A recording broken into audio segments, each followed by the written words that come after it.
ओम नमो भगवते वासुदेवाय। चाणक्य महाराज ने बिना श्रम किए किसी को धन देना उसके नाश का कारण बतलाया है। देखिए, यह जो प्रसंग है किसी राजनेता या किसी राजा के विपरीत या खिलाफ नहीं है। यह समस्त प्रजा के कल्याण के लिए है। जो महाराज चाणक्य संसार के भारी विद्वान वे नीतिकार थे। पूरे संसार में चाणक्य नीति आज भी बड़े इज्जत के साथ जानी जाती है तथा पढ़ाई भी जाती है। उन्होंने एक प्राचीन काल की कथा सुनाकर दुनिया के राजाओं को व राजनेताओं को ज्ञान दिया था। तो सुनिए, चंद्रनगर राज्य का एक राजा चंद्रभान नित्य सवेरे स्नान ध्यान के बाद 1 घंटे तक अपनी प्रजा के व्यक्तियों व भिखारियों को दान दिया करता था।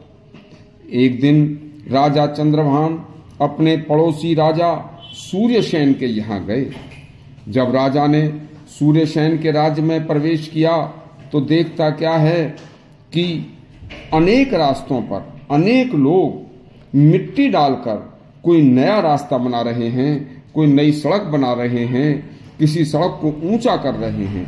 आगे बढ़कर देखा तो कुछ लोग कुआं खोद रहे हैं और आगे बढ़कर देखा तो कुछ लोग कुएं से ढेकली के द्वारा पानी निकालकर खेतों की सिंचाई कर रहे हैं और आगे देखा तो कुछ लोग पीछे से आ रही सड़कों के दोनों किनारों पर नए वृक्षों के पौधे लगा रहे हैं और उनके पीछे पीछे लोग पौधों में पानी डाल रहे हैं। इसके आगे एक गुरुकुल दिखाई दिया तो राजा ने उतर कर देखा तो बड़े ही शांत माहौल में आचार्य बच्चों को विद्या पढ़ा रहे हैं। इसके बाद औषधीय पौधों की नर्सरी है, उसमें भी लोग अपना अपना कार्य कर रहे हैं। चारों तरफ कोई खेत जोत रहा है तो कोई बीज बो रहा है, कोई चारा गाह में गायों को चरा रहा है, कोई पशु आदि चल रहे हैं। तो इस तरह से पूरा जंगल भी मंगलमय लग रहा है।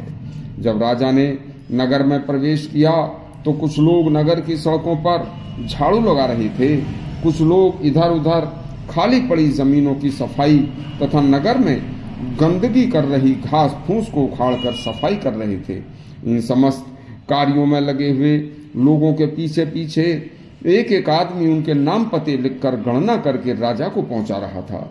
इस सब को देखते देखते राजा चंद्रभान सूर्यसेन के महल में पहुंच जाते हैं और उनका भव्य स्वागत किया जाता है। तब कुछ देर के बाद कुछ खा पी कर चंद्रभान ने कहा कि हे मित्र, मुझे तुम्हारे राज्य में कहीं कोई भिखारी या ठाली निकम्मा घूमता हुआ आदमी नजर नहीं आया, जबकि मैं रोजाना प्रातः भिखारियों व जरूरतमंदों को धन बांटता हूँ, लेकिन भिखारी घटने के बजाय बढ़ते ही जा रहे हैं। तब सूर्यसेन ने चंद्रसेन को बताया कि अपने समस्त प्रजाजनों को बिना श्रम किए धन देकर उन्हें आलसी और बेकार बनाया जाता है।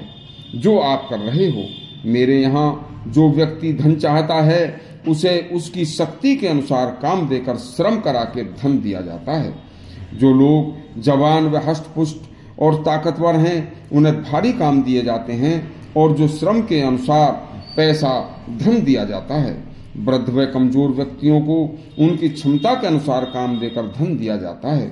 बस चंद्रभान राजा ने बड़ी सीख लेकर मन ही मन सोचा कि प्रजा को मुफ्त में धन बांटकर वह दान नहीं प्रजा के प्रति अन्याय कर रहे हैं। प्रजा आलसी होकर मुफ्त में खाने की आदी हो जाएगी, जिससे राष्ट्र की हानि होनी निश्चित है। देखिए, राजा को चाहिए कि प्रजा को जीविका चलाने के लिए काम दे और काम के बदले में धन दे, तभी राजा और प्रजा सुखी रहेंगे। नहीं तो तभी देश की तरक्की होगी। श्रम करके मिला पैसा दान में मिले पैसे से ज्यादा प्यारा होता है। यदि देश की तरक्की करनी है तो कोई भी राजा प्रजा को मुफ्त की रेवड़ी बांटना छोड़ दे और सभी प्रजा की योग्यता के अनुसार उन्हें काम दे, तभी तरक्की होगी तथा प्रजाजन आलसी और निकम्मे भी नहीं होंगे। यह प्रसंग सभी राजाओं के लिए नसीहत तथा प्रजा के लिए कल्याणकारी है। इस प्रसंग को कोई राजनेता अपने ऊपर दिया प्रसंग न समझे। प्रजा को बिना काम दिए धन न देकर हमेशा जीवन पर्यंत काम दिया जाए, तभी कल्याण होगा। धन्यवाद।